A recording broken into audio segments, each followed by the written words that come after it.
एक गांव में गौरांग नामक एक गरीब लड़का रहता था। वह बहुत अच्छा गाता एवं डफली बजाता था। अपनी डफली लेकर वह रोज नदी किनारे चौराहे पर गीत गाता एवं डफली बजाता। लोग आते जाते, पर ठहरकर न कोई उसका गाना सुनता, न प्रशंसा करता। वह बहुत दुखी हो जाता। जब वह घर लौटता, बहुत उदास रहता। उसकी माँ उसे उदास देखती, तो उसे उस पर बहुत दया आती। उसे ढाढ़स बंधाती, प्यार से उसके सिर पर हाथ फेर कर कहती, बेटा निराश मत होना, अपना काम करते रहो, ईश्वर एक दिन जरूर तुम्हें सफलता देगा। गौरांग झुंझला कर कहता, माँ, मैं इतना अच्छा गाता बजाता हूँ, फिर भी लोग मेरे गीत की कद्र नहीं करते। आखिर मुझमें क्या कमी है माँ?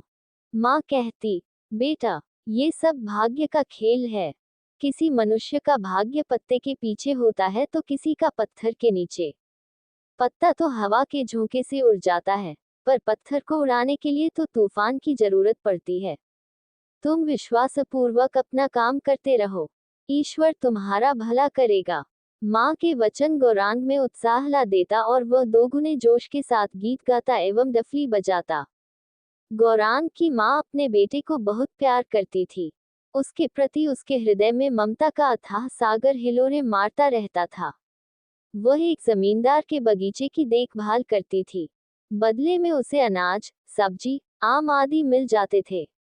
उन्हीं चीजों से उनका संसार चलता था। एक दिन गौरांग जंगल में घूम रहा था, तभी उसकी नजर एक घायल शिशु हिरनी पर पड़ी। वह दौड़कर हिरनी के निकट गया।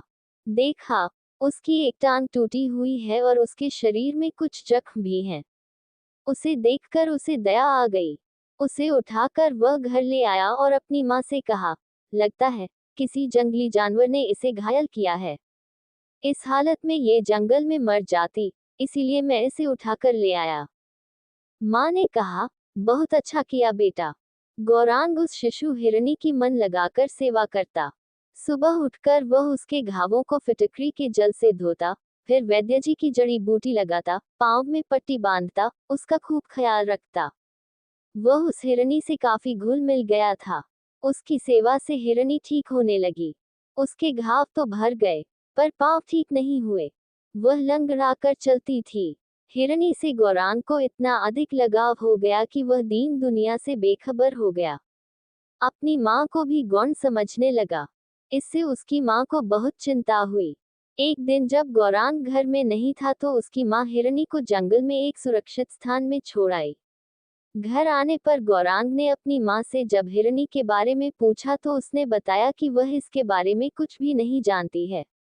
गौरांग द्वारा बार बार पूछने पर भी उसने अनभिज्ञता प्रकट की। गौरांग अत्यंत दुखी हो गया। उसकी आंखों में आंसू आ गए। उसने दबाए आंखों से अपनी माँ से कहा, पता नहीं उस बेचारी के साथ क्या हुआ होगा। अभी तो उसकी टांग भी ठीक नहीं हुई थी। वह तो ठीक से भाग भी नहीं सकेगी। जंगली जानवरों से वह अपनी रक्षा कैसे कर पाएगी। उसकी माँ अपने बेटे के दुख को देख दुखी हुई, पर उसे सच्चाई बता नहीं पाई। उधर गौरांग खाट पर बैठा केवल आंसू बहाता रहा। उसने खाना भी नहीं खाया। रोते रोते रात बीत गई। सुबह पीड़ा से व्यथित हो उसने अपनी डफली उठाई, चौराहे पर गया और अत्यंत तल्लीन होकर गाना गाते हुए डफली बजाने लगा। डफली बजाने में वह इतना तन्मय हो गया कि उसे समय का ध्यान ही न रहा। जब उसने गाना समाप्त किया, तो देखा कि आसपास भारी भीड़ इकट्ठी हो गई है और उसके सामने सिक्कों का ढेर लगा हुआ है और लोग वाह वाह करते हुए तालियां बजा रहे हैं। उसे लगा कि वह सपना देख रहा है। वह अवाक चारों ओर देखता रहा। धीरे धीरे भीड़ छंट गई।